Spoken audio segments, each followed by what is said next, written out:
My name is Dr. Orion Cade, xenobiologist aboard the arc vessel Alios 47, a floating city of steel and science cutting through the void toward the edge of the Andromeda Divide. For 12 years, I've studied alien life from a distance, tissue samples, transmissions, mathematical patterns that hinted at intelligence. But I never thought I'd meet one face to face, much less find myself being studied in return. It began on the planet Mireya IV, a newly charted world rich with bioluminescent oceans and forests that shimmered with energy like veins beneath skin. We were there to investigate a strange signal, rhythmic, patterned, almost like breathing. What we found wasn't just a life form. It was a civilization, and one of them was waiting for us. Beginning, the encounter. Mireya IV's surface pulsed with color, every hue reflecting off the glassy terrain. The air felt thick, almost alive, humming with faint vibration. As I led the landing team through the violet mist, our scanners flickered with interference. The pattern wasn't random, it repeated like language. And in the center of that electromagnetic storm stood her. She looked humanoid, too much so. Roughly 6 feet tall, bioluminescent veins tracing across translucent skin like rivers of light. Her eyes weren't eyes at all but swirling galaxies, shifting between blue and silver. She wore no clothing, only a thin layer of organic matter that shifted texture like living fabric. The team froze. She tilted her head. "You have come far from your cradle, human," she said. Her voice was layered, not just sound, but vibration in the air, brushing against the skin like static and silk. I raised my scanner. "We're here in peace. My name is Dr. Orion Cade. We're scientists." Her gaze fixed on me, stopping me mid-sentence. It wasn't threatening.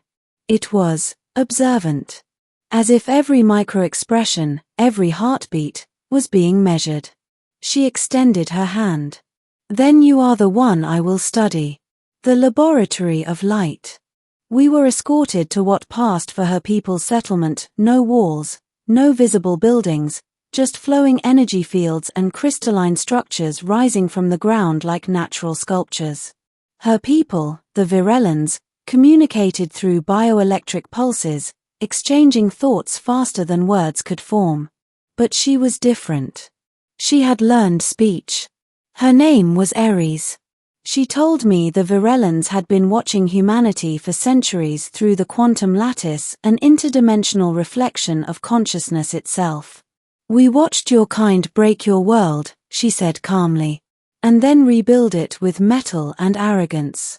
Still, they were curious. We were unpredictable. Flawed. Fascinating. Over the following weeks, Ares invited me into her research sphere, a translucent chamber filled with shifting light. I assumed she wanted to learn from me, perhaps understand human anatomy or emotion. But the deeper I looked, the more it became clear, I wasn't there to observe.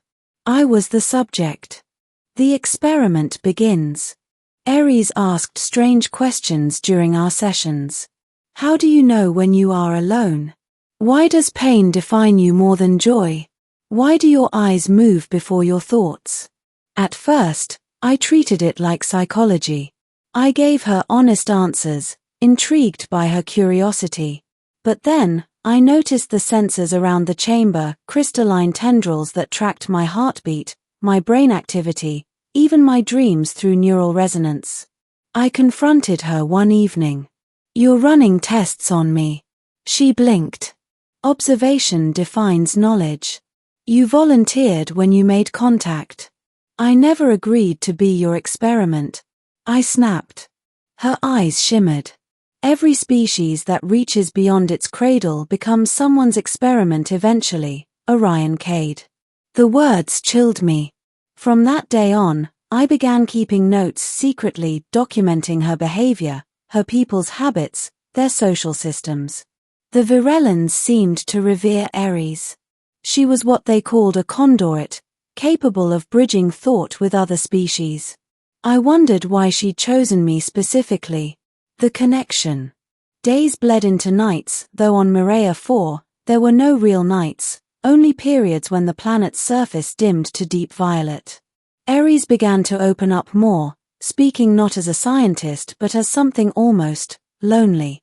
Your emotions are chaotic, she told me once. They tear through logic like storms through still water. And yet, they give birth to art, to compassion. We have lost that. You envy us? I asked. Not envy. Curiosity. You burn yourselves for meaning. We extinguished our fires long ago. That night, she reached out and touched my hand. It wasn't like human contact. Her skin shifted temperature, reading me, syncing with my pulse. And then I saw it, a flash in my mind. Her memory. Virellan cities glowing beneath twin suns. Oceans that sang.